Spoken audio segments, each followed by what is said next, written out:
Oh dear God, all fucking Christ. Welcome. If you hear some pitter-pattering, that's because it's raining outside at the moment.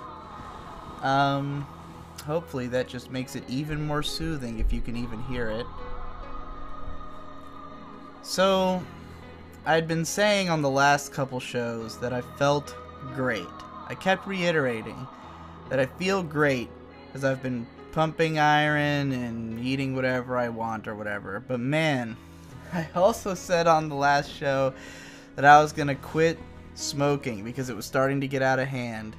And boy, quitting smoking when you actually have started to get addicted to it, not easy. Not an easy proposition, I gotta say. You know, historically, this is the way I handle things when I'm scared I'm getting addicted. Because I definitely have always had an addictive personality. I take something and I make it a part of my life, and it just is what I do from then on. From when I was about 12 until I was 22 or 23, I think, I drank nothing but Mountain Dew. I just drank Mountain Dew all day, every day. It's all I drank. You know, before that I drank mostly Sprite and other sodas. I grew up on soda. You know, I grew up exclusively on soda, pretty much. Huge oversight on my parents' part, but they also drink soda, or did drink soda back then. None of us were very health conscious until much later. But yeah, I grew up drinking Mountain Dew for the better part of 10 years, and, you know, all the teeth fucking I have cavities and fillings and shit. I mean, no cavities now, they're all filled, but I have ass tons of fillings. You know, I drank it obsessively for so long, and anytime I'd go without it, it was like a real problem. You know, it was definitely a hardline addiction. I would get real upset and real depressed if I didn't have Mountain Dew for, you know, like a day. There was one time that my parents, you know, as the years went on, they started to realize how bad Mountain Dew was for you. So at one point when I was like 17, I think it was in my senior year of high school, my parents decided to stop buying us Mountain Dew. They were like, you know, we're not going to support you guys drinking it anymore. To me, Victor, and Shane, because we all drank it. Those are my two little brothers, if anyone doesn't know. And yeah, so they stopped giving us Mountain Dew. And so, because at the time I was riding my bike to and from school every day, I would just like not spend my lunch money. You know, I'd just like save up my lunch money for a couple days. Or I'd save up my mom would give me like $3 because it's like $2 for a regular lunch and then an extra $1 to get like, you know, to get more essentially, because the lunches were pretty small. So she would give me the extra $1, and then I would save up those extra dollars, and then every other day I would go to 7-Eleven on the way home and buy a, like, you know, a big ass Mountain Dew bottle, like the biggest one I could get. And this went on for a few months of like us not getting Mountain Dew, and I was fucking miserable for those 3 months. Like I was generally depressed anyways back in high school, but I was like real bad. I stopped writing my anime blog entirely for those 3 months. Like, I think I made one post. It was like, I distinctly remember that I just went on this long unintended hiatus from everything that was going on. I wasn't really watching anime either. I think I just stopped everything essentially. It was just feeling like shit for that whole time. And then what finally broke it was that my parents went out of town. Like they were going out to go to like some other country or something. And they left a bunch of money for us to buy groceries. Now, me, Victor, and Shade are not the type to like buy groceries. Like we'll subsist off of like bread rather than actually make food, you know, for ourselves and stuff. Like we probably, I don't even know if we bothered. I mean, I don't know how we would even get. I think my parents had like, no, it wasn't that they left us money for groceries. It was like that we had bought groceries before they left, and then it was like, this is if you run out of food or if there's an emergency or something, you know, we'll leave you with some money. So we, as soon as my parents left, we went down to 7-Eleven and bought like 12 bottles of Mountain Dew, 2 liters, you know, and it brought them all back home. And then we marathoned Lucky Star.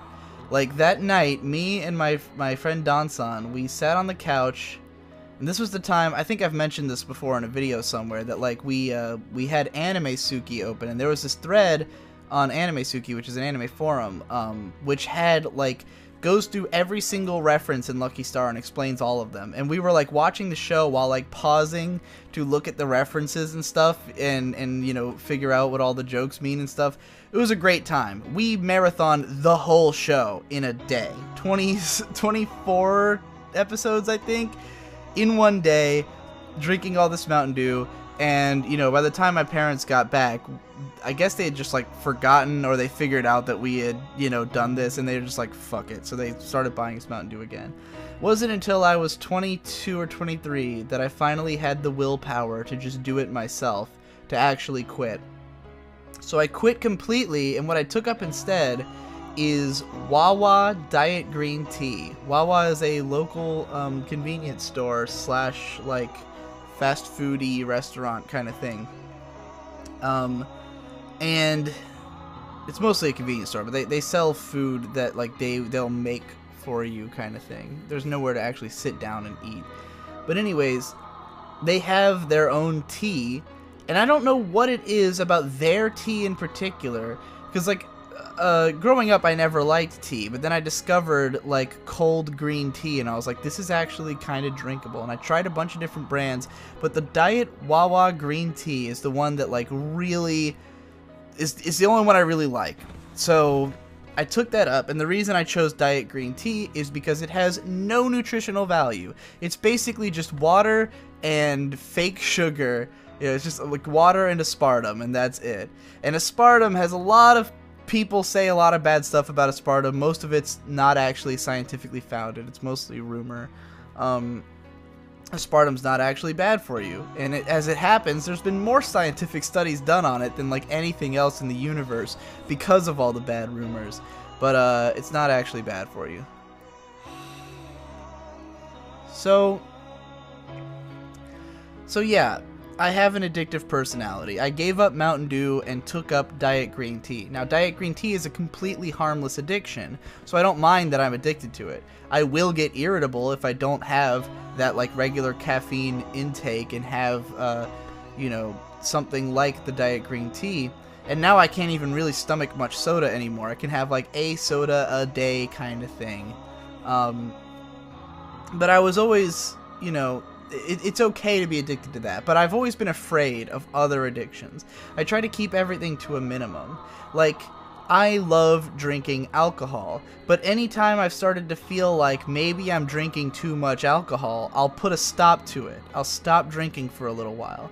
And I've always found it's easy to do so. Alcohol, to me, doesn't feel like an addiction so much as just something I really enjoy doing. And, you know, not doing it for a long period of time is just boring, and it feels like, why have I decided not to drink alcohol, you know? Because it doesn't feel like I'm dependent on it. It just feels like it's something I enjoy doing. Now, cigarettes, on the other hand, it's always been this sort of tightrope balance, where I took up smoking in, like, 2011. At first, I was barely doing it. At first, I didn't even like it. But then the period when I started smoking more is my mom was in the hospital with cancer, and the stress from that, I was just looking for any way to relieve the stress. So I started smoking, and I would only smoke 1 cigarette a day, 2 at the most, because by the time I finished 1 usually, I was starting to get a head rush. Like, smoking more than you can handle will give you headaches and make you dizzy and make you feel weird for the rest of the day. So for a long time, I couldn't even handle more than 1 cigarette a day. You know, and 1 cigarette a day felt like this is not enough to, you know, to become a huge problem. I'm not addicted, you know. The people who have real health risks from smoking are the people who are smoking like 2 packs a fucking day, you know. Not to say that there's no health risk in smoking, period, but, you know, I didn't feel like it was becoming a big problem. But for years, I've been like keeping myself to, anytime I start to get used to smoking more than 1 a day, that's when I stop. If I get up to like 2 a day starting to feel normal, I could even handle 3 a day, I would stop. And I would just quit for like a month all the time. I would just say like, this is getting too scary, I'm going to quit smoking. And I'd quit for a while. Usually what would start me back up is someone who I know who smokes would come around and we'd have a cigarette together, because having a cigarette together is super fun. Great social, like great way to hang out with people and have a conversation is to stand around and smoke. It's super cool and fun and aesthetic and awesome. But it also means that you have to go buy another pack of cigarettes. And a pack of cigarettes has 20 cigarettes in it. And if you have 20, you're gonna smoke them all. Now sometimes I would take 2 months to smoke 20 cigarettes, you know? Sometimes I have one every couple of days, forget about them, leave them around, you know, take my time.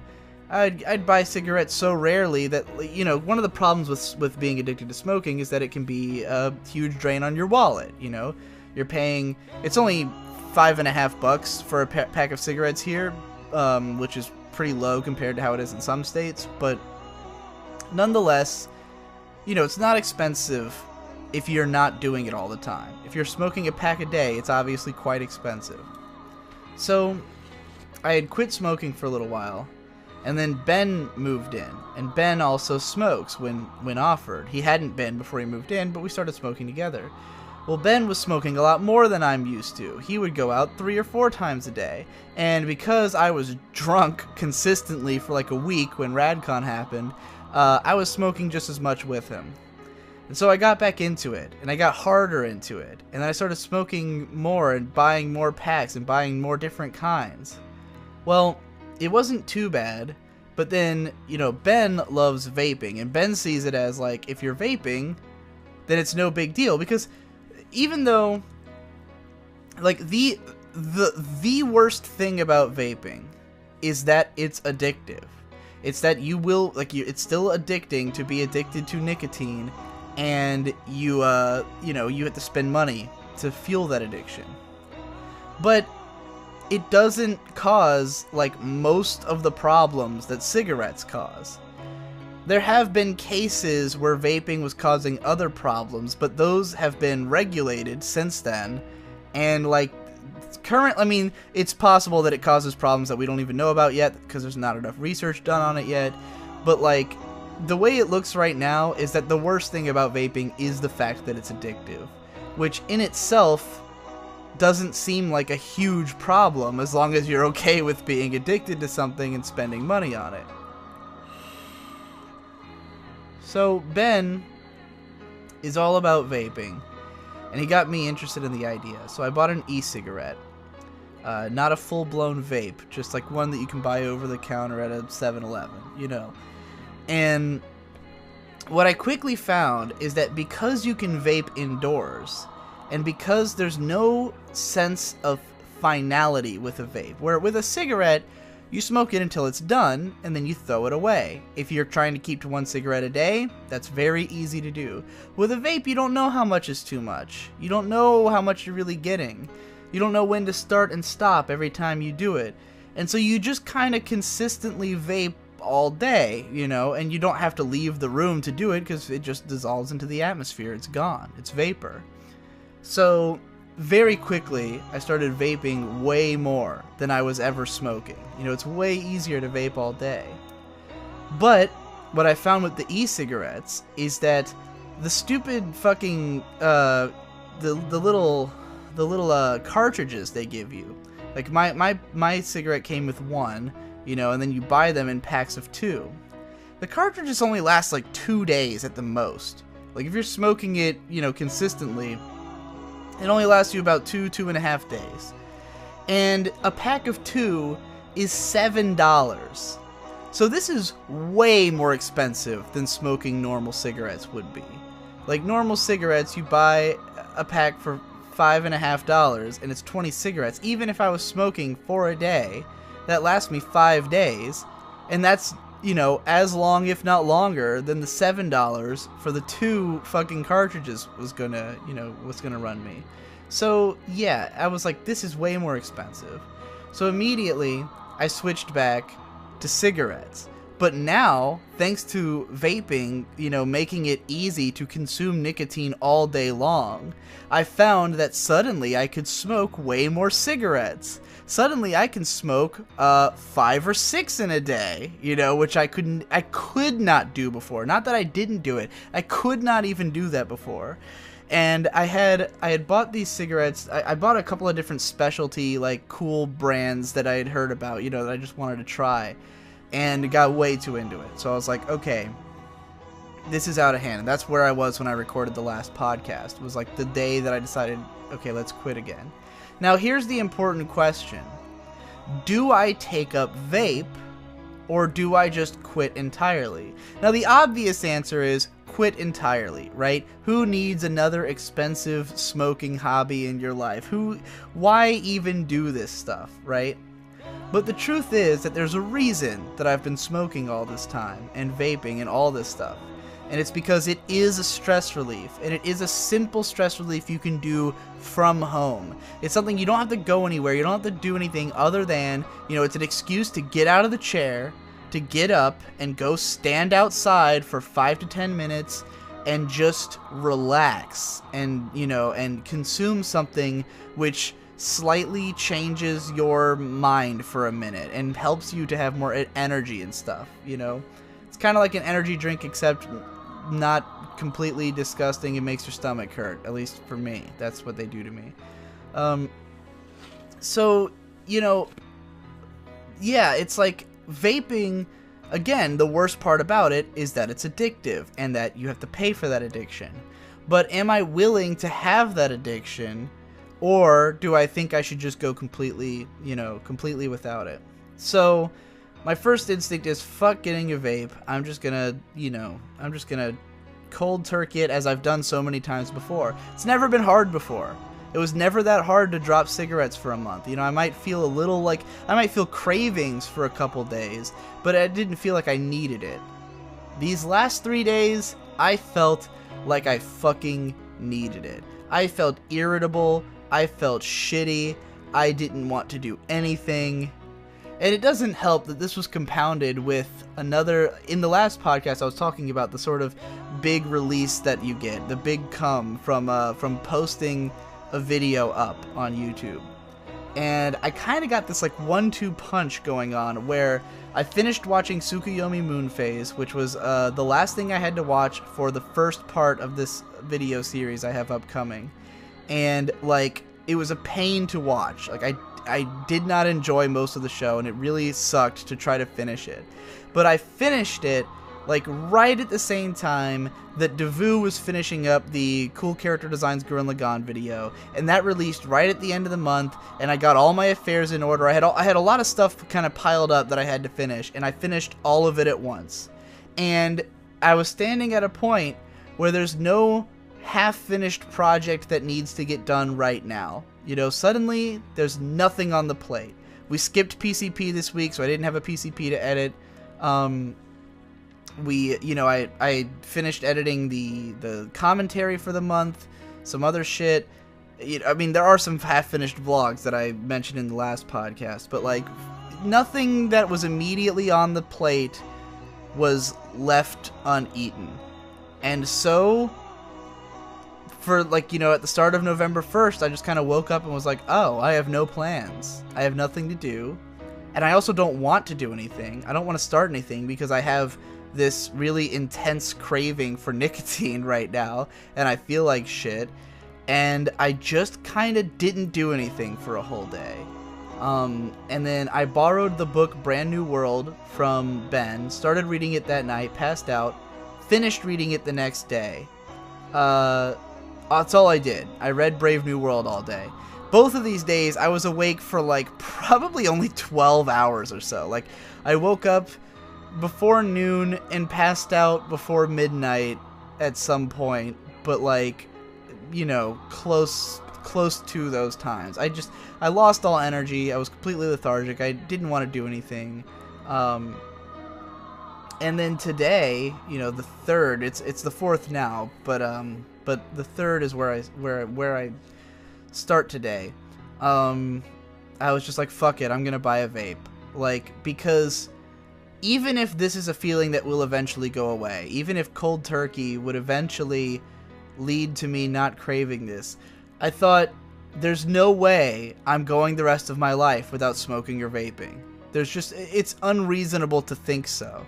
You know, because again, what they provide is something that I would want even if I wasn't addicted. Just to be able to get up from my chair, stand outside for 5 to 10 minutes, and take some drags of something that's going to calm me down and help me to deal with the monotony of my existence, which is a life where everything I do is connected to a computer chair, you know, and I look for every excuse to get up from that chair. And most of the excuses I have are to go get food, and I can't constantly go get food, you know.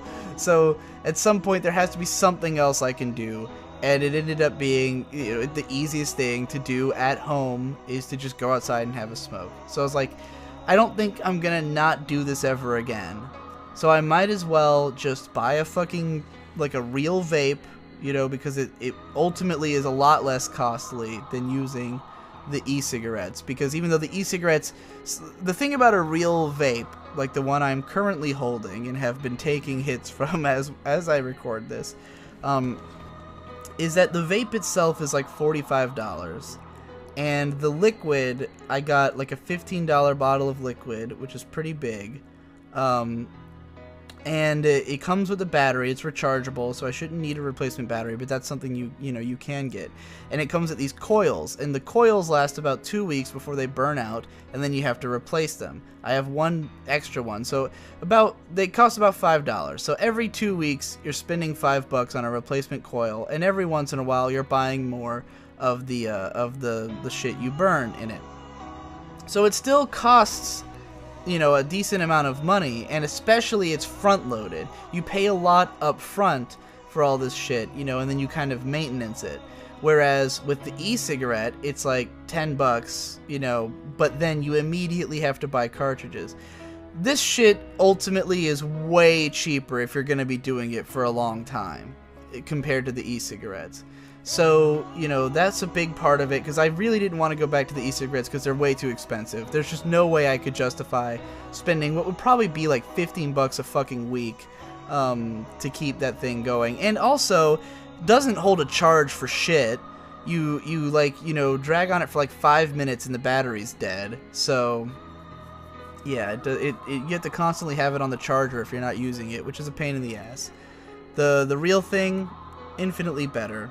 So I went for it, and yeah, that's why I'm gonna end up being a vapor from now on, probably. It's just a matter of, like, what fits my lifestyle. And I'm not saying that I would advise this to anyone else, or that, like, my justifications are necessarily, like, a good idea, but just, I can't see myself as someone who would not at all find it infinitely easier for my life for me to be able to get up and go outside and take a drag of a vape as opposed to being someone who doesn't, you know, have to drop that little bit of money and that little bit of knowing that I'm addicted to something on the table. You know, I have always been an extremely impressionable person. A big part of how I end up smoking so often is that I see someone else doing it and I immediately want to do it. Or I just even see a cigarette or have a suggestion of their existence, I'll want to do it. But also, when it comes to creative stuff, I have a tendency when I see someone doing something, especially if it's something I think I could do on some level, that I immediately want to do it. Anytime I, like, you know, consume a piece of media that really affects me in any kind of way, I'm like, I want to recreate this. I want to make something like that. Now, I've kind of curbed this in more recent years to mostly apply to things that I am already in the wheelhouse of. Like, I no longer will watch a movie, like a great movie, and immediately think, I want to go make a movie. Because I know what goes into making a movie, and it's not fun, it's not stuff I want to do. It's not really my field of expertise.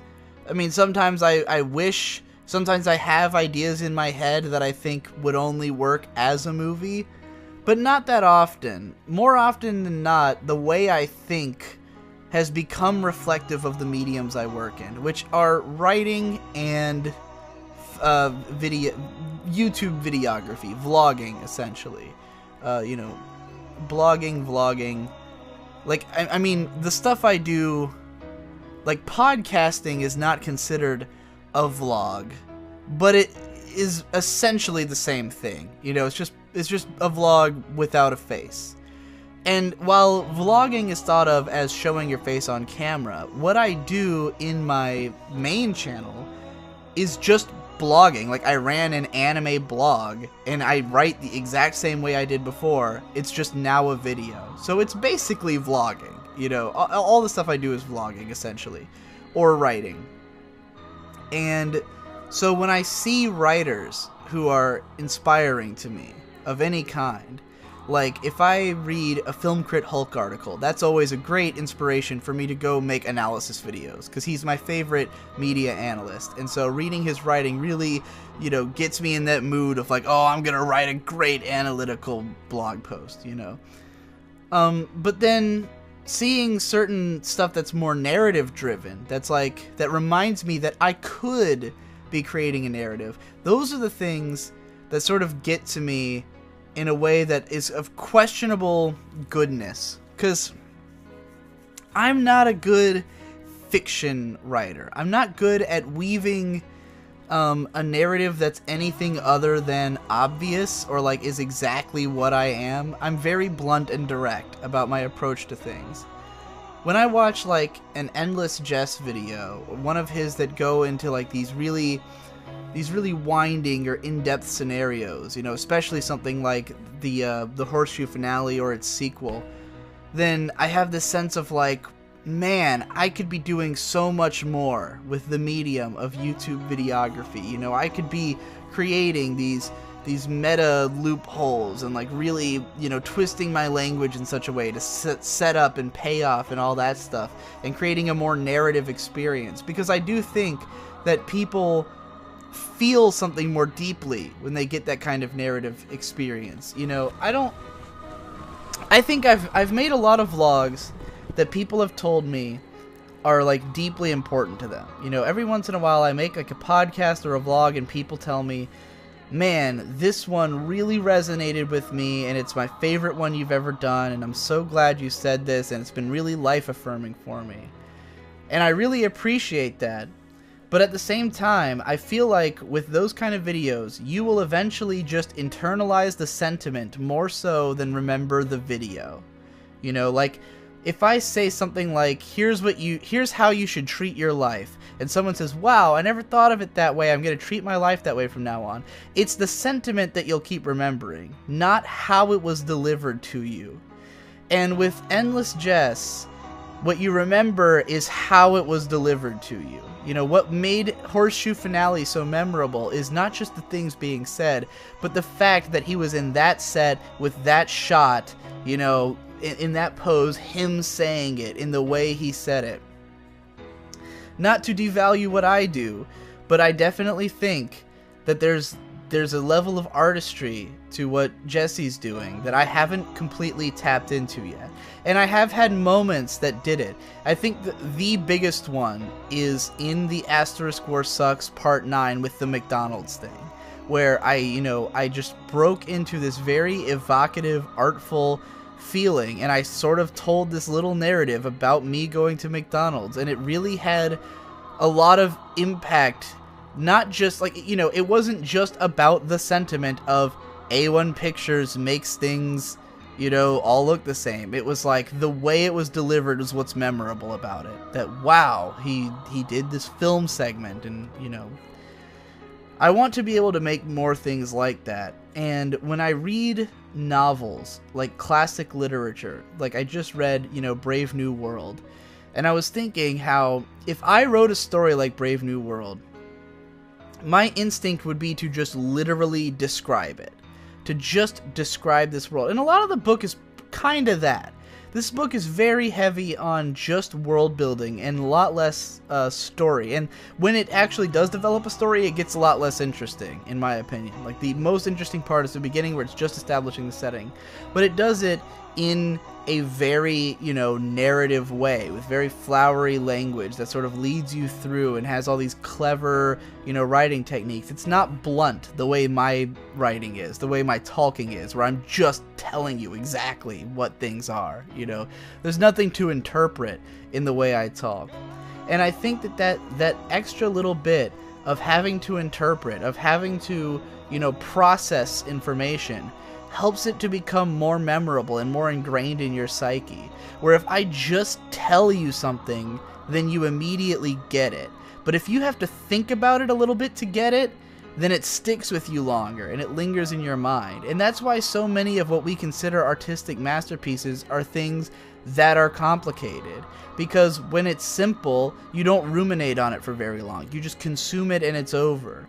But, you know, if you're watching like Neon Genesis Evangelion and there's images in that show that only mean something once you've seen the whole show twice, or you've really thought about it, and you've really connected with it on this deep level, you'll remember that for a lot longer.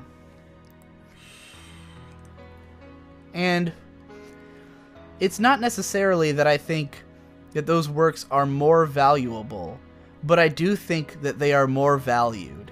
I think that people put more stock in that stuff. I think people will talk about it for longer. They'll consider it to be a more important part of their lives. They'll remember it forever.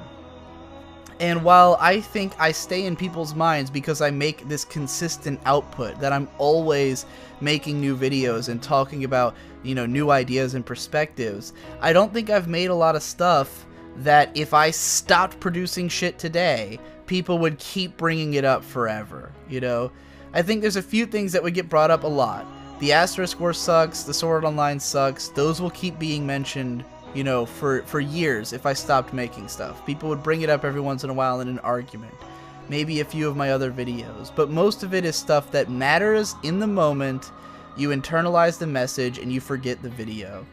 And I see all the time where, like, some of the stuff that I consider the most important parts of my message, like, people have to be reminded of it. I'll bring up some video I made and people will be like, oh yeah, that video. And even though they've already been using like quotes from that video from then on, you know, they don't remember that the video itself existed. It happens to me too. I forget a lot of the stuff I've written. Sometimes I go back and watch a video from 2 years ago that I forgot about, and I'm shocked that it makes points that I am still thinking about and forgot I made before. You know, I have that experience fairly regularly because I haven't written, you know, a book that everyone remembers that conveys that message so perfectly that you never forget that that's what you consumed, you know? So that's what I stay hung up on as a writer. And I've kind of been worried lately, and I get this worry all the time when I start making stuff that's more specific, that the further I get away from that kind of emotional resonance, the less people are going to care about what I have to say. Because, like, with Shinbo in the 90s, that's a passion project for me, because I love looking at directors, I love looking at that kind of like intimate data stuff. It's basically just data crunching. It's just me consuming a lot of data, crunching it down, and informing you of the same data. But there's almost no emotional resonance to it. There's no heartfelt slant, you know, especially with Shinbo, because there's so little to say about him other than his stylistic trappings. With Hideaki Anno, like, I could really get into the heart of like what this creator was trying to do and say with his work, and it had a lot of emotional resonance.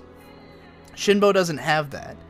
And I'm worried that if I started focusing on Shinbo, like, you know, if I made a bunch of videos about him and made that the focus of my channel for a while, people would stop seeing me as someone making interesting artistic points that resonate with them, you know? When I make a really great video, it resonates with people. And if it didn't resonate with people, they wouldn't, like, you know, give me money on Patreon. They wouldn't follow me on Reddit and stuff. the kind of stuff that makes people a fan of you is the kind of stuff that touches them on some kind of emotional level. And I think I've done that before, and I don't think I'm going to do it with Shinbo in the 90s. I don't think anyone's going to get emotional about that. So even though it's a great, like, technical work of data crunching, even though it's very academic and great as, like, you know, someone compared it to a Wikipedia article complaintively. And I was like, you know, it is like a Wikipedia article, but I like Wikipedia articles, and what's important about this one is that I'm the one writing the Wikipedia article. You know, I'm the one constructing all the data, I'm the one compiling it, I'm the one writing the article, but it is ultimately a Wikipedia article, and Wikipedia is a website that has so much trouble getting people to see it as more than a utility that they always have to do these fucking huge donation funds to keep the website running. Because everyone uses Wikipedia, but no one wants to pay for it because no one thinks of it as like a deep, important part of their life, you know? Granted, I do. I always give money to those Wikipedia fundraisers. But, you know, I don't want people to necessarily see me that way. I don't want people to start looking at me as just a repository for information, but one that's not, like, actually giving you something meaningful and personal. Because I like being able to provide those things. So I always feel like I have to strike a balance, and that's why I constantly feel like I have to be taking on like this multitude of projects, where there's one half of me that's like, you need to make the biggest research project ever, and then there's the other half that's like, you need to make the biggest emotional, like, meta, you know, make people think about themselves and their lives thing ever. And it's great when those things can come to a head. Something like the Asterisk War Sucks is a lot of those things coming to a head. Every post in it is very emotional. It's like, you know, here's how to write a good main character. That's very relatable. Very, like, everyone wants to know who's the worst anime character in history, you know? How do you write a bad setting? What's wrong with this studio? Whoa, this show's good and that one's bad. Like, the Chivalry of a Failed Knight comparison is like, it's poetry that I was able to find that connection. Like, that had nothing to do with me. Pure luck that those two shows aired at the same time and were so parallel, and that they could have such a strong narrative together, that these two shows, like, that one could be so bad and one could be okay and yet be almost all the same components. I could not have possibly asked for something better than that. I will never top the level of beautiful coincidence that allowed me to write that piece, because it's so narratively strong. Even though it's an analysis, even though it's data crunching, it has the strongest narrative to it. And I'll never get something that, you know, that perfect again, but I can still string narratives out of analysis, you know. And the next thing I've written about Shinbo I did write a little bit more narrative into it, a little bit more, here's why you should care about this, as opposed to, here's just a bunch of data, you know. And yeah, like, as I read these classic novels and classic literature and stuff, and I feel like people don't like this for the data. They like it because it's memorable, because it sticks with you, because the things it makes you think about are presented in such a way where oftentimes it's just that one sentence, that one perfectly worded sentence in the middle of, you know, of a chapter, where suddenly it, like, clicks into place and you totally get the point, and it's put so eloquently that you'll never forget that phrasing. And, you know, I want to have moments like that. Now, continuing on the subject of the previous podcast, I listened to it back, and I couldn't help but feel like, wow, I come off as arrogant to the point of borderline megalomaniacal in this podcast. And, you know, if there's one criticism I get a lot of, it's that I'm arrogant and egotistical. That's by far the most common thing that gets brought out against me. And I completely agree with it. But it's funny, because I feel like, I don't know if that's something that I could change, or if I'd be better without it. I think it's kind of a matter of there's just certain people who aren't gonna like you in this world, you know? When people criticize me for being arrogant, all I can think is, yes, I am arrogant. Like, there's nothing I could do about that. Like, it feels weird as a criticism for me, because it's not a constructive criticism. It's basically you're explaining why you don't like me, and it's totally understandable. But to say that, like, you know, he needs to be less arrogant, it's like, I can't just do that. It's how I am, and it's because, and I'm sure I've explained this somewhere before, but I'm gonna put it in clear terms here and explain from the beginning. I've mentioned before that I grew up being told that I was a genius. My parents told me that I was a genius. They took me to a doctor. I was about 2 years old. They actually thought, because I acted so weird, they thought, I wonder if he has autism, because autism was the craze of the time. This early 90s, autism's starting to take off as a thing that gets diagnosed. They take me to the doctor, and the doctor says, I don't think he has autism. I think he's a genius. So they become convinced I'm a genius, and they tell me as much my whole life. And I learned things a little faster than other kids, you know, but I also had weird habits and tendencies. Like lining up cars. I would just take all the cars I had and line them up by size, and do that obsessively all day. Make sure all the lines were perfect, you know. Very sort of autistic way of acting. And if I reflect on myself from any point up through high school, possibly even up through my first job, and I've taken, like, you know, Asperger's quizzes online and got, like, you know, like, you definitely have Asperger's scores, until I started working on YouTube, and a lot of the things that I used to do I completely don't anymore, and I don't think I would qualify even slightly at this point, which is weird, but I do think it's considered a thing that you can kind of grow out of to some extent. Like, it's considered something that's more amongst young people to have. I don't know if that's just because more young people are diagnosed or what, but I don't know, it's odd. But in any case, I was raised being told I was a genius, so I believed it. And all throughout school, every year, everyone, you know, people constantly ragged on me and made fun of me and hated me for this or that reason. And I saw it as, they're all wrong about me. I know that I'm a genius, so everyone else must be an idiot. But then, when I got into high school, it kind of flipped on its head just a little bit. Not that I thought I was any less intelligent, but I thought that clearly it's my fault I'm not popular. You know, to flip on the Tomoko, it's your, no matter how I look at it, it's your fault I'm not popular. I didn't feel that way. I felt like me being smarter than everyone else was not working to my benefit, you know? Because I think that it's sort of what separated me from, like, the classic idea of the fedora, of the, like, the Elliot Rodger, where Elliot Rodger said, you know, I'm perfect, so if everyone else doesn't like me, it must be because they're all terrible. But I saw it as, you know, I'm perfect, but I shouldn't be perfect. I should be like those people. You know, clearly they're happier the way they are, and I shouldn't be the way I am. It probably wasn't this well thought out, you know, when I was that age. I'm able now, as a guy who's able to put things into very easy, clear terms, to, like, put it that way. I would not have been able to describe it this way at that age. But I definitely felt like I was an outsider, and I was wrong for being an outsider, and this was all my fault, but I wasn't changing it.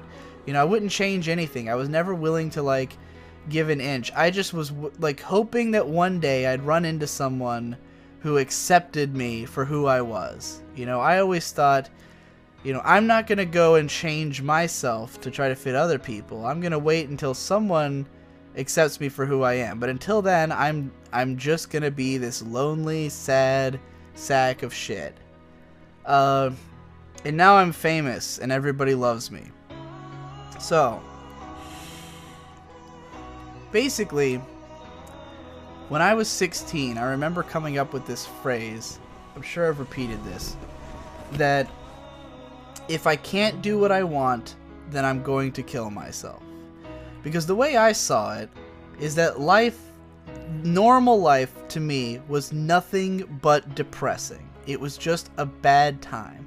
Trying to act normal, trying to act like other people, only made things worse. You know, if I had tried to dress differently or act differently or get into different things than what I liked, or to get a normal job that I didn't want to do, all of those things were only going to make me even more unhappy than I already was. So the only way I was ever going to be happy is if I did something I wanted to do. You know, if I did a job I wanted to do, if I worked creatively, if I got to live my passions, if I got to act how I want to act. And I really thought that life was not worth living otherwise. Like, what's the point of living if you're not going to be happy? You know, if you're not going to be as happy as you can be, or as you want to be. If I'm going to feel like I'm not achieving my full potential my whole life, then I'm never going to be happy about it. So I might as well just kill myself. Why live if your life sucks? That was my logic.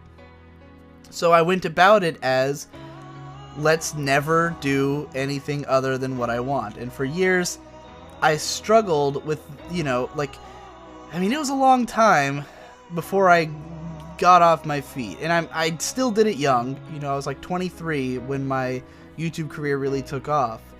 But, you know, between when I graduated high school at 17 and started taking off on YouTube at 23 was just a whole lot of me doing things I didn't want to do, all while thinking I'm just working towards the thing I want. You know, in the background, I'm working towards the thing I actually want to be doing. And eventually I was doing the thing I actually wanted to be doing. And that's when I've felt good ever since. I felt good about life. But I still have to maintain that. You know, I still have to be convinced that what I'm doing is right, and that I like what I'm doing, and that I like where my life is going. Because if I wasn't convinced of those things, then laying under that, just one layer deeper, is a person who thinks that if I'm not feeling that way, I might as well be dead. That's still a person who lives down there, you know? The guy who has attempted suicide in the past. Someone who, you know, went to the hospital to try to have them put me on suicide watch. The kind of person who was so anxious and so paranoid about everything that I would just not leave my room sometimes, you know, for long periods, and not talk to anyone about any problems I was having and bottle it all up. That person's still down there. And the only thing that I can do to keep them at bay is to constantly convince myself that I'm doing things right and that I'm happy with where things are going. And that's easy to do when I'm doing exactly what I always hoped I would be doing, which is what I am doing. But to try and speak of something else would be dishonest. To try and say, like, to try and act humble or something, that's not reflective of how I feel, because how I feel is like, I'm amazing and I'm on top of the world and everything's perfect, because if I didn't feel that way, then it would just regress to how it was before, you know? So to me, the arrogance and the ego is what's keeping me afloat. And it's not a facade, it's all completely honest. And I have to be honest, because being honest is the thing I always wanted to do. It's the way I wanted to live my life, was through honesty. And if I started, you know, lying about it, then it would just be dragging me back down. Like, I would be depressed about the fact that I was lying and not doing what I want to do, which is be honest. You know, and being honest makes me happy, which makes me egotistical, which makes me arrogant. It's a weird cycle.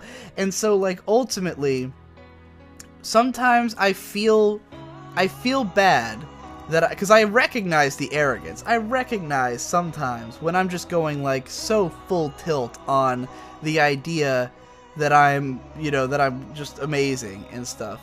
And I do hold myself in high regard, and not to say that I think I'm like the best writer or anything like that. There's tons of people I look up to. There's tons of people who, I mean, Film Crit Hulk is a perfect example. I don't think I'm close to the caliber of writer that he is, in terms of being able to convey very grand emotions in his writing, and to really like bring this excitement that after you're done reading one of his things, you're just so excited about what you just read, you know.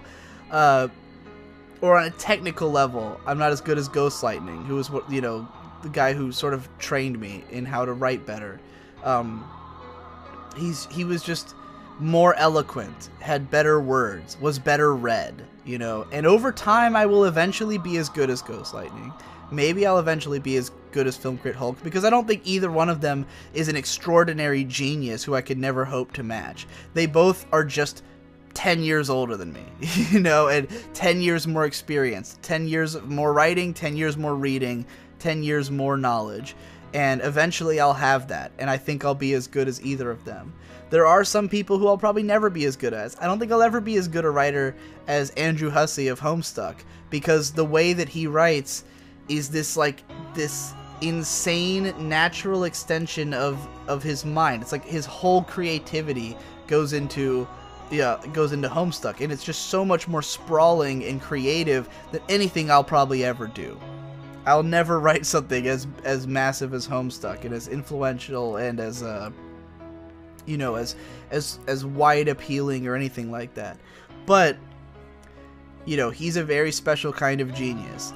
But I am nonetheless going to be a great writer, and I do think that I'm better at writing than most of my contemporaries, most people my age, most people on YouTube, certainly all anime writers. You know, I don't see anybody, maybe some text writers, you know, can beat me. There's some people who I still think that text blogging is a lot ahead of YouTubing in terms of writing, because I think the kind of people who can YouTube is maybe a different subset from people who can write well. You know, there is some crossover, but I feel like there's a difference in priorities, and that so many people who figure out how to YouTube well by having a good voice, having good production values, you know, have not actually figured out how to write well yet.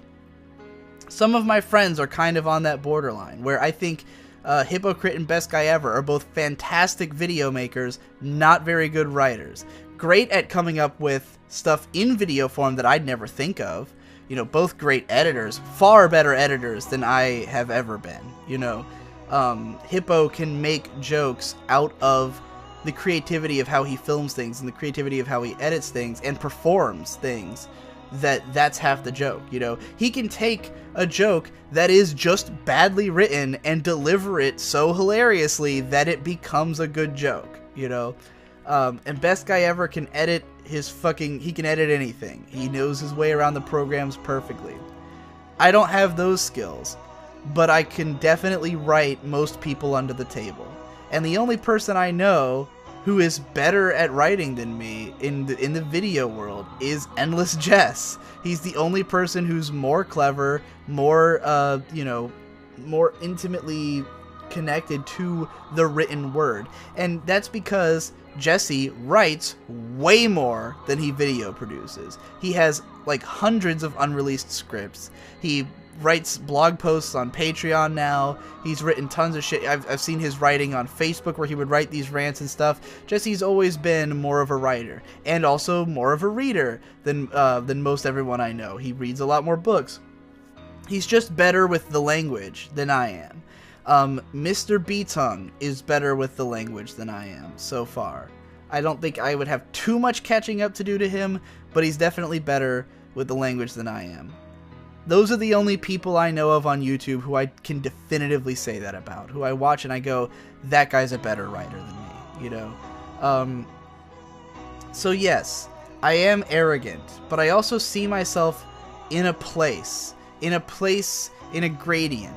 And not everyone would agree with the gradient. Not everybody would put everyone in the same places that I do. But when you think of yourself the way I do, I think for a lot of people who are looking at it from the outside, they just see a bunch of titans. Anyone who writes at all, anyone who's a creative, they are just these gods far above.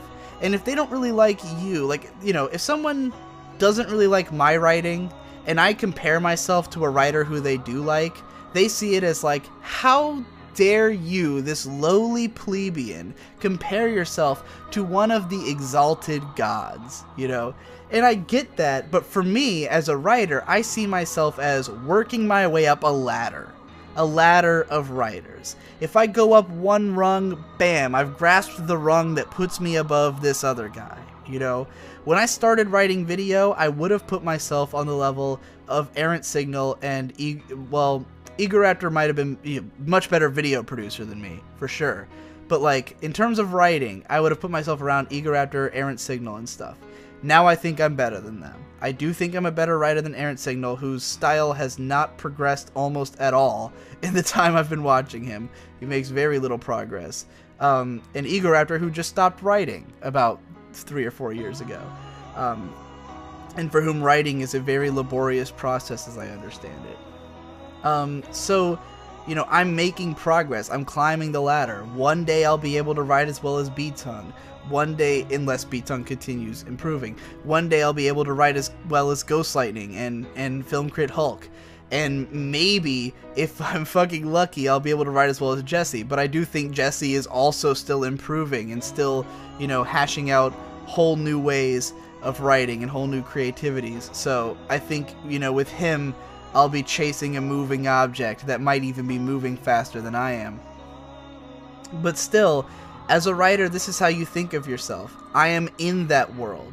I am a professional. This is my job. You know, whether you think I can write well or not, the fact is that I'm a professional writer of much, you know, of the caliber. I mean, how do you want to measure it? Do you want to measure it by your personal taste, or do you want to measure it by, you know, by accomplishment? You know, I've got 250,000 subscribers. I make a middle-class wage doing what I do. You know, I live happily. I can't think of, you know, an accolade that you wouldn't ascribe to me other than, you know, something that is very personal to you. So yes, I'm arrogant, but I also have accomplished the things that make someone arrogant. You know, I've been there. I've been to the mountain, and, you know, if you think that that's nothing special, then I agree. I think that the arrogance is not necessary for having completed these tasks, but it is what gets me through life. It's how I see myself, and I see myself as I need to be this way in order to keep making progress. If I don't see myself as getting better, if I don't see myself as trying to climb towards these gods, then I'll never reach those gods. But, you know, I think if you're the kind of person who's sitting around saying, like, I can't compare myself to the greats, how can you ever hope to be like the greats? And that's all I want, is to be the best I can possibly be. And if I can possibly be as great as the greats, then I gotta keep climbing and keep looking at myself as someone who's gotten better and is good and is doing everything to put me on that path. I intended to go into that rant more apologetically, but I ended up coming out of it more arrogant than ever before, so... Hopefully, at least, this seems like it's probably an interesting podcast. This has all been one recording so far, so I'm gonna go pass out now, and maybe there'll be more from another day. So it's October 7th now, the day that probably this video will come out, the night rather. I recorded the whole first hour of this all on the 4th, and it's kind of funny to think of to even think of this as a show that, like, you know, because I put dates on it and it's always like a specific day, but it's being recorded for the whole week, so you should really think of it as the week of November 7th that the video comes out, or that the video represents, rather than the day. But the reason I chose to use dates is because I find numbering everything boring. You know, I have a lot of... I've always kind of resented numbered shows on YouTube because it implies that you have to watch them in a certain order. And I hate that when it's a show that you don't have to watch in a certain order. And I just think it's a bad way to go about things, because if you number everything, people aren't going to go back and find number 1 to start from there. Now, I have numbered some shows on After Dark, mostly because I don't take it that seriously, those videos. Or, like, the first one kind of explains the concept, and you might as well watch them in order, and why not, kind of thing. But I generally don't like numbered series that much. And the Procrastinators is numbered kind of unnecessarily. Like, you don't really have to listen to them in order, and nobody does. So the numbers are just kind of there to keep track of how many we've done. But with this podcast, I thought, why not just label each one with a date, so you can tell them apart. They don't have to have unique titles, but they're not numbered. And it kind of implies that it's a diary, you know, because it's pretty much like if I had a diary, this is the kind of stuff I'd be putting in it, you know. And these days, I am much more liable to record something than I am to write something. I mean, like, the way I treat vlogs now is how I used to treat Tumblr back in the day. Like, how, you know, I'd get a random idea that wasn't quite enough for, like, a video, but a little too much for a tweet. I'd make a Tumblr post about it. Nowadays, I would make a vlog. Or a podcast. And this podcast in particular is, like, super, you know, personal diary stories. So I think it makes sense to give them dates. In other news, I've felt better again ever since I started vaping. Talked about that earlier in this episode, that I went out. Wait, did I mention that I went out and bought a vape? I think I did in the early part. I think that was the day I had done it, and I felt great ever since. So, so that problem's out of the way. And vaping is super fun, although it is annoying because I keep doing it during podcasts and stuff, and then not realizing how loud it is until listening to those back. So I'm gonna try to curb that habit a little bit. Try to make it to it's just that it's such an ideal time because I'm not doing a lot of other stuff, you know, especially if I have somebody else with me and I have to, like, listen to them. Then, you know, it's like, what do I do with my hands while I'm listening to them? You know, like on the pub crawl, we always drink when the other person's talking. You know, that's how we end up getting so drunk on the show. It's just whoever's not talking is usually drinking. But I felt good the last few days. I've becoming a real comic book boy in a way that I always wanted to and never did until now. And it's really entirely because of now I understand how comics work.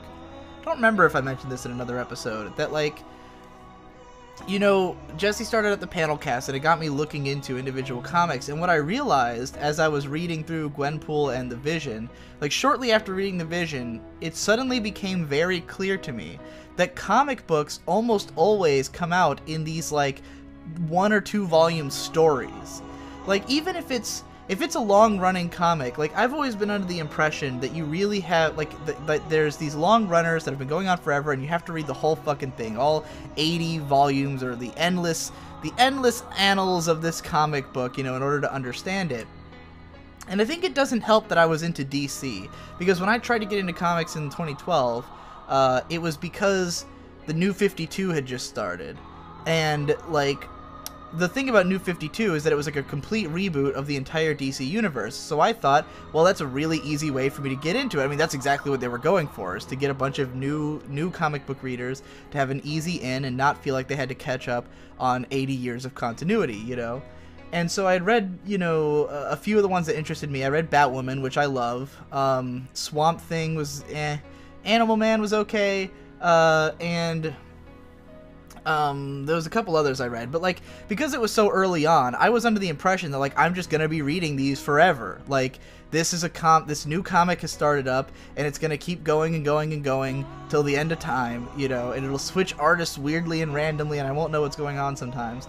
I didn't realize that the way comics really work is more like, you know, like, the comic will keep going on forever, but it's like these little stories that are then later collected into graphic novels, or they're standalones and stuff like that, and there's tons of those, and a lot of them are the most interesting. A lot of the best stories are just like these little 1-volume things that are meant to be graphic novels and shit like that, and I never realized how much of comics was like that.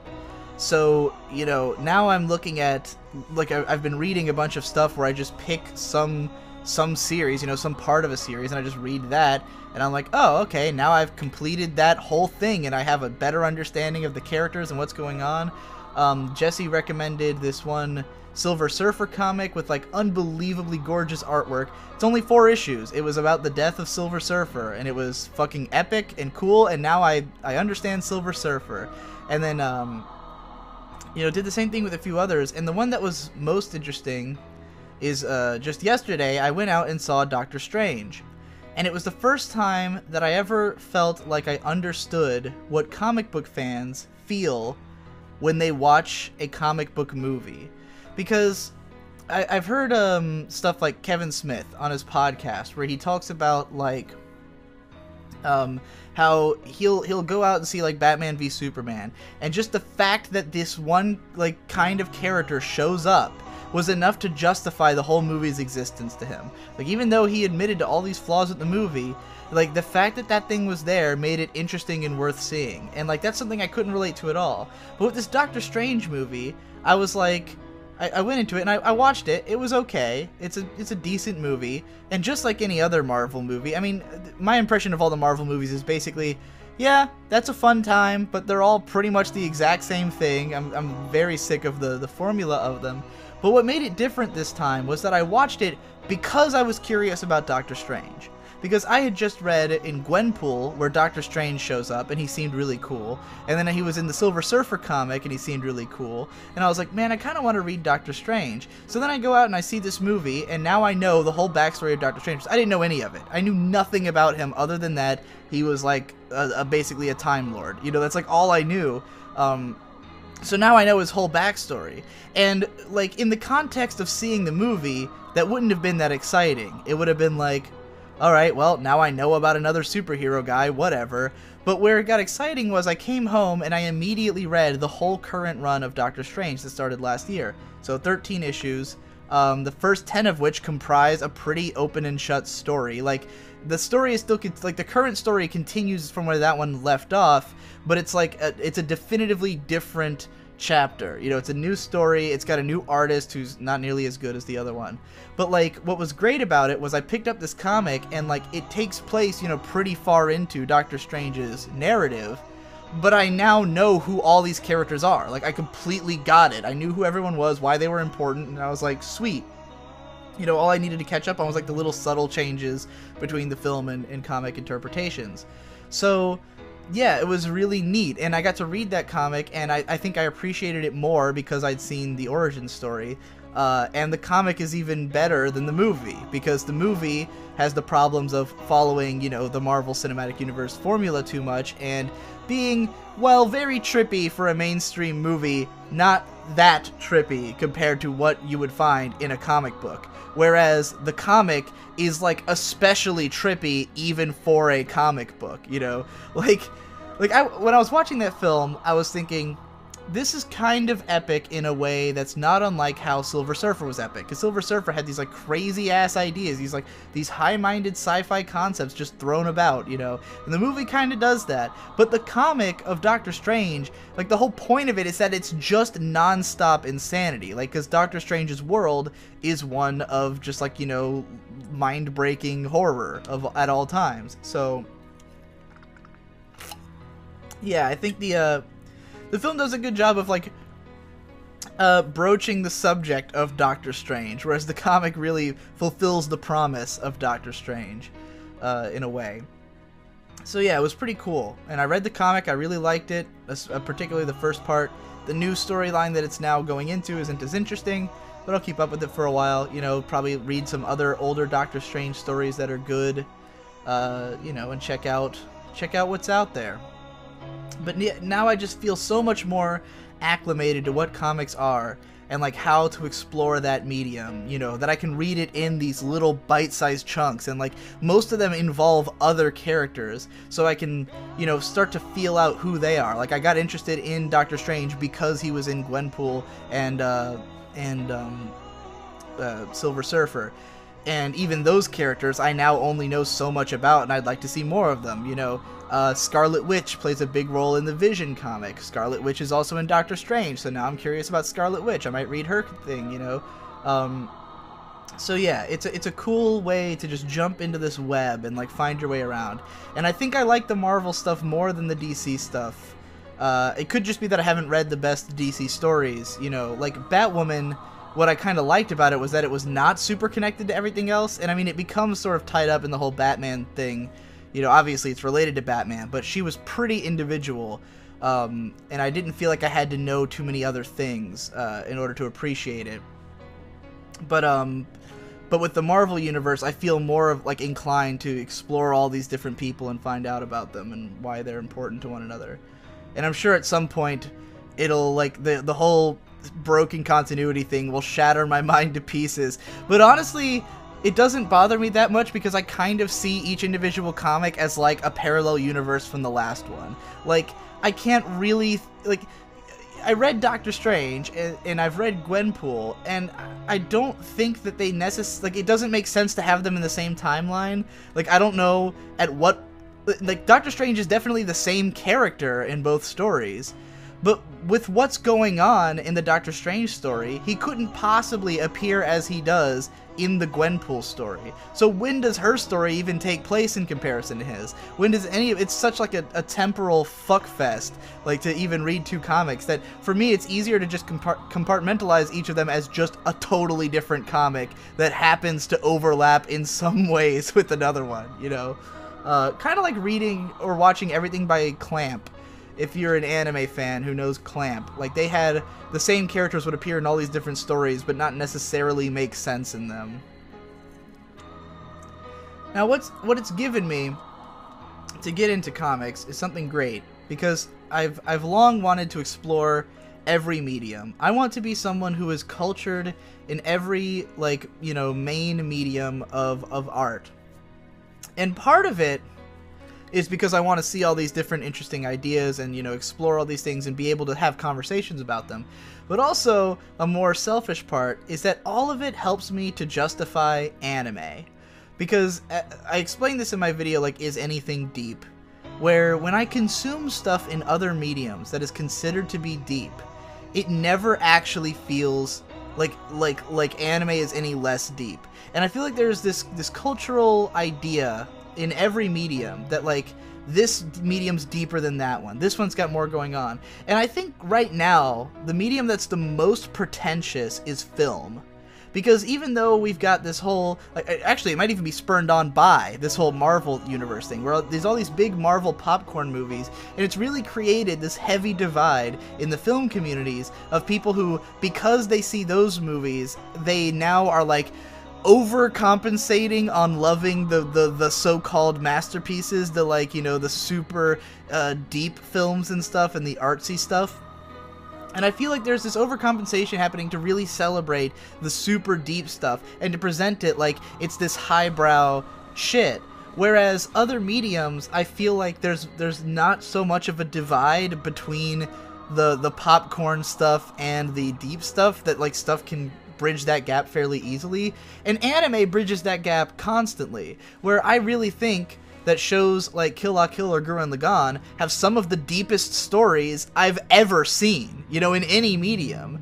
And they can do that while still being something that can also entertain and be fairly normal, you know, whereas in other mediums like film, and there are films that do this well. Speed Racer, great example. Deep story, high intensity, fun, you know, wacky kind of presentation that totally works with the nature of the story. But I feel like a lot of people feel this pressure that a film has to either be or it has to be you know, like there's a lack of the middle ground that should be there. That other mediums are exploring well. And the more I read, and this is especially true when I read books and fiction, because I've been reading a little bit more fiction the last couple weeks. And as I'm not going to say which story, because there's some I haven't finished yet, and I don't want to jinx myself by saying that I'm reading it, and then that'll make me never finish it. But I did finish Brave New World, which I hadn't read before, and that was pretty great. And like, as I read fiction that is, some of which is considered to be super deep, I find that it actually has a much better approach to like mixing high and lowbrow kind of ideas, where like the stories that are considered classics, the ones that are like really heralded as high art pieces, are not pretentious about it. None of them are these like stuffy, classy, oh, everything is perfect, oh, the cinematography, the blocking. Like, it's not quite like that. Most of it's actually a lot more experimental and freeform. Like, the books that people really celebrate are usually the ones that combine like really heady and interesting ideas with like this very human, like rough and gritty kind of feeling, you know, and those are the ones that are like considered masterpieces. Whereas I feel like, you know, we do get some films that are kind of like that, but then people always want to take a step back and be like, oh well, but you know, like something like District 9 is a great example of a film that that's very dirty and very homey, you know, and like low budget and gritty, but also has this big message. But even with that movie, I feel like people are so hesitant to call that a masterpiece because of the fact that it's not like a classy high art movie, you know. And I'm like, but it's a masterpiece, you know. Like, how do you, like, if this was a book that did the same thing, had the same approach, you would definitely say it was a masterpiece, you know. And anime, I feel like the people who consume other mediums and who are kind of ashamed of anime and like its anime-ness are only willing to celebrate the stuff that's like classy, you know. And I talked about this is basically what my boring taste in anime video was all about. This whole idea of like people who, you know, only want to present themselves as, oh well, I like Mushishi and Legend of the Galactic Heroes and like all these shows that don't have a bunch of dumb anime shit. But the anime shit is just, it's just human. It speaks to the human condition as much as anything else. There's a reason we want to watch shows about this shit. And if you can do that while still conveying an interesting theme and premise, especially if the dumb stuff and the high-minded stuff are combined in a way that makes sense, you've knocked it out of the park, you know. So yeah, I really think that it helps me to appreciate anime even more, to consume deep works in other mediums. And it's really funny to me that that's the case, because there's so many people who will tell me like, why do you waste your time and your analytical skills on anime? You could be reading Ulysses, you know. And then I read Ulysses and I'm like, this is batshit crazy. Like this is just as crazy as anime is, you know. Like, or people who want me to review like some highbrow film because of its deep cinematography, and I'm like, you know, I think the anime has great cinematography. I think Eva has the best cinematography of anything I can fucking think of, you know?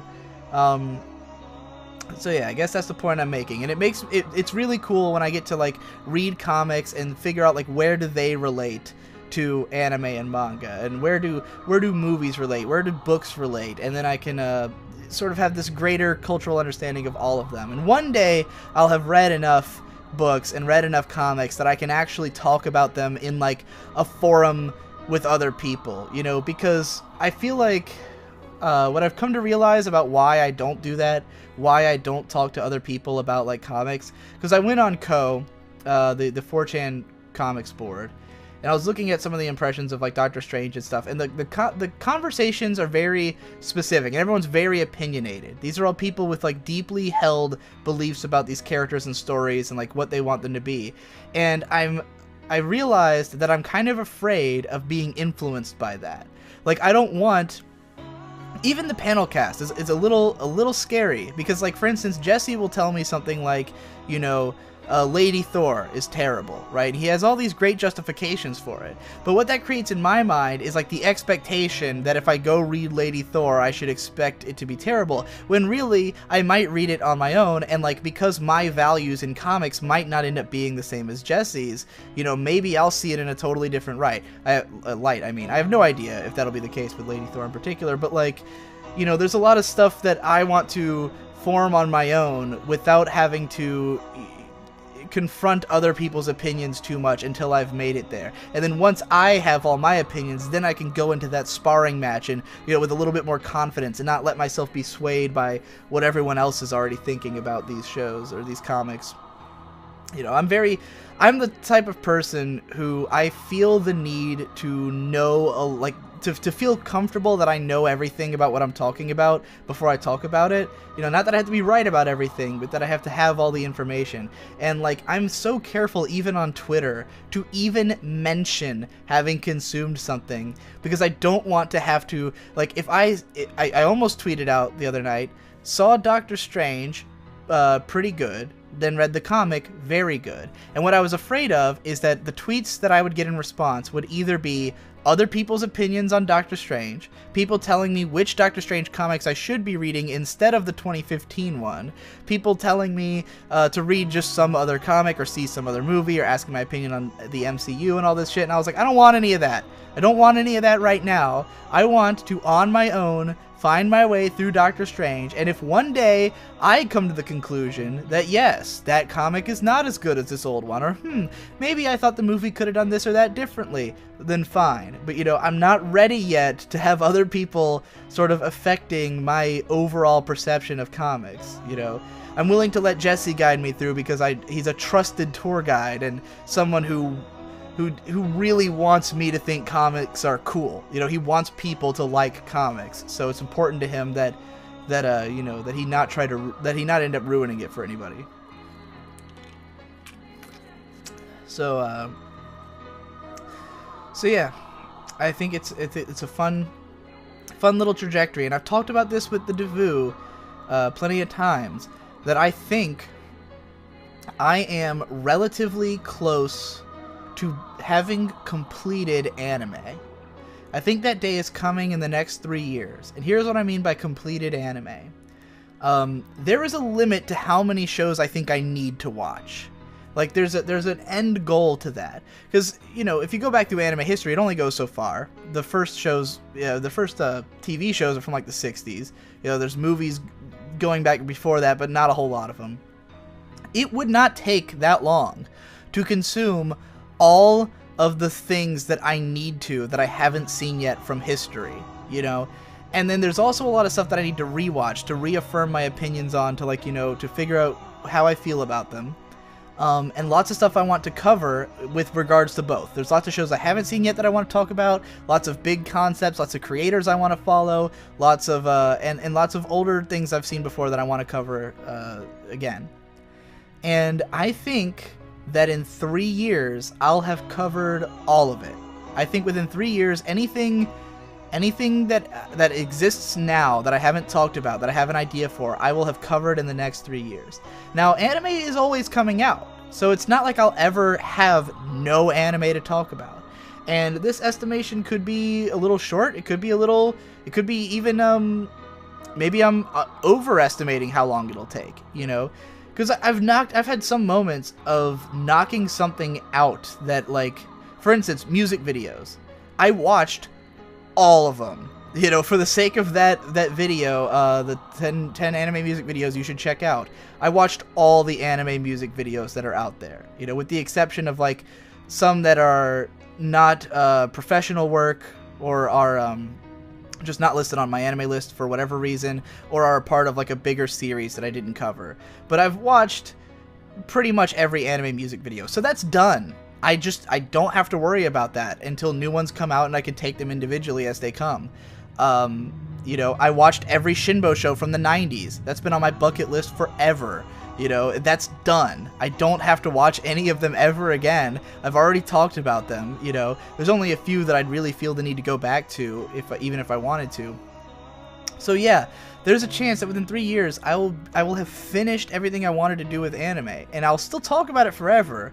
But at that point, I'll be ready to branch out into other mediums. And I want to have a footing in those. You know, I want that in 3 years, in the same way that, like, when I was fading out of doing MLP stuff and fading into anime, like, I started introducing anime videos in there and, like, started, you know, mixing the pot a little bit. And then at some point I was full-blown anime, and it was supposed to be anime and everything else, but there's nothing else I wanted to talk about as much. But I'd love to eventually, like, bleed in other things, where maybe there's only one anime video every couple of months, but then in the middle, oh, here's an interesting film analysis, here's a comic book analysis, here's an analysis of this or that thing. You know, I want to be an everything guy, not just an anime guy. And so it'll be interesting to see if that day comes. And, like, I've been collecting all these charts. I love collecting recommendation charts, especially from 4chan, because they make tons of them.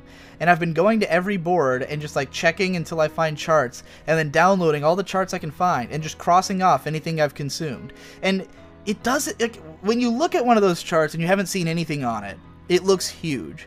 But then once you've crossed off 10 things, suddenly it doesn't look that huge. You're like, huh, well, it only took me this long to cross off 10. How long would it take to cross off the other, 60 or whatever?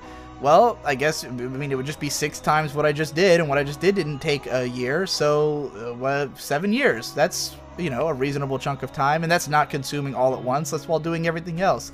So I think it's reasonable to assume that I could eventually become cultured in every medium. And every time I read a book, every time I read a comic, I'm one step closer. Every time I watch a film, I'm one step closer. There's a finite number of them out there, at least for the time being. A finite, if you will. Even though infinite is not infinite. Well, alright. I wasn't sure if I'd have anything else to follow up with at the end of this podcast. I had a few ideas over the last few days. I don't think I covered any of them, but I don't remember what they were.